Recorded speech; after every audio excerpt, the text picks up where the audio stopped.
In this video, we are going to look at a couple examples on how to take given information, either a graph or function information, and create a linear equation.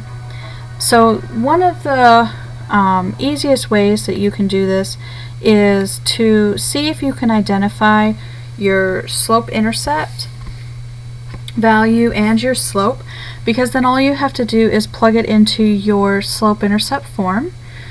So here, if we look, you can clearly see right here is where we're going to cross our y-axis, and so this here is going to be the point 0, 1.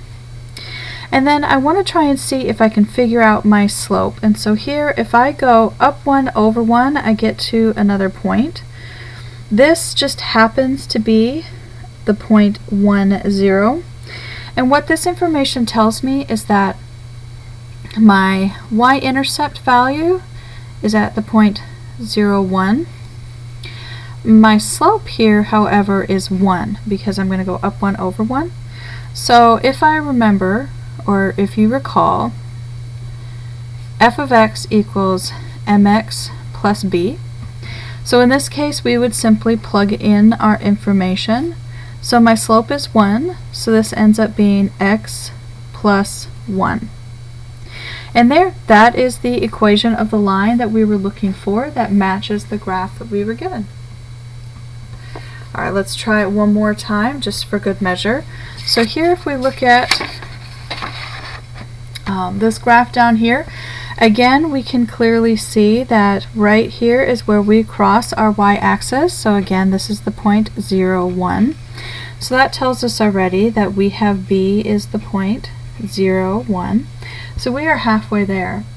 Now when I'm looking at this, I want to find the next place where I cross, and it looks as though this point down here might satisfy exactly what I'm looking for. And so here we would go 1, 2, 3 and over 1. And so this down here is going to be the point 1, negative 4. But if we look, we went down 1, down 2, down 3, and then we went over 1. So this actually says that we went down a negative 3 places and we went over 1. So my slope in this regards is negative 3.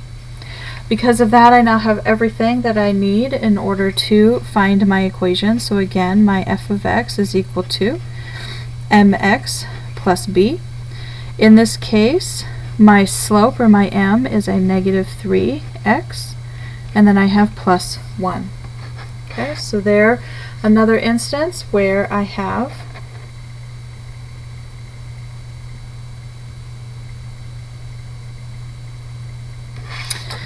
sorry about that. This is a negative 1, which is going to change this to be negative 1 instead of positive 1. And we're going to do the same thing here. So this is a negative 1, which makes this right here a negative 1. So one of the things, obviously that's very important to do is to make sure that you are being very careful at double checking your signs to ensure that you have the right sign assigned to your problem. Okay. So anyway, there you go. Those are your two formulas given a graph. Now, what happens if instead of a graph, I just simply give you some function information? And so I tell you that I want the linear function, but I want it given this information. So if I look at each, I am told a few very specific things. First, if I look at this top one, what this is actually telling me is that x equals negative 4, y equals 8. So that is going to be the point negative 4, 8.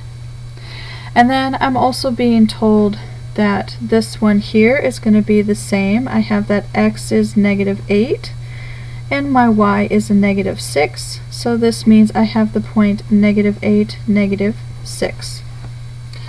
Now, that being said, I have to be able to come up with the equation of my line. So the first thing I need to do is I need to find my slope. So remember, this is going to be the change in y over the change in x.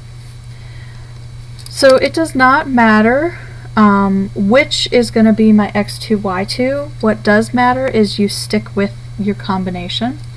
So we're going to go ahead and label this as my x1, y1. Nope, we're going to do this as x2, y2. And we'll make this one x1, y1. So here what you'll see is we're going to have 8 minus a -6 all over -4 minus a -8. So in this case, 8 plus 6 is going to give you 14. 8 minus 4 gives you 4. We can reduce this down to give you 7 over 2. Now once you find your slope, then the easiest thing to do is to use your point slope. So here y minus y1 is equal to m times x minus x1. Now here we have 2 points, the x and the y, and these are the points that you are going to substitute in one of the coordinates.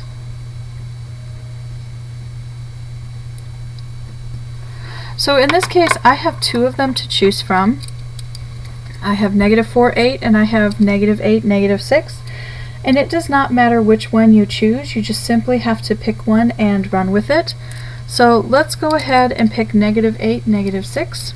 So here we're going to have y minus a -6 is equal to my 7/2 times x minus a -8. So all we have to do is simplify this down. So we have y plus 6 is equal to 7/2 x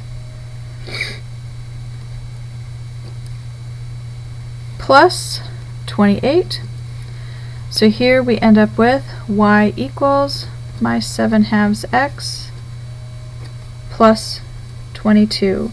And this is the equation of the line that we were looking for.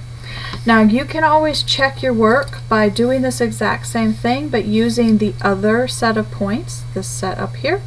And what you should notice is that you should get the exact same answer. So I highly recommend that you check by using the other point. And what you want to do is you want to verify that you come out with the exact same solution. So there you have it, a couple examples on being able to find and create linear equations based on given information. So if you have any questions, please let me know. Otherwise, I hope you enjoyed this video as much as I did, and I'll see you next time.